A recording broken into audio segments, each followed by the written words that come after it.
We covered our guava fruits with paper, but when today I checked them, most of the fruits have been damaged by parrots.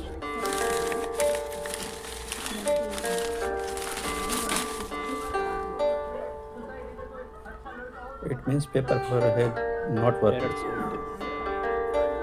This In spite of it, this I guava found has also been eaten by parrots. Was probably by parrots. three guava fruits. This is also eaten. So, guys, if you have another way to protect fruits, please tell me and comment Wow!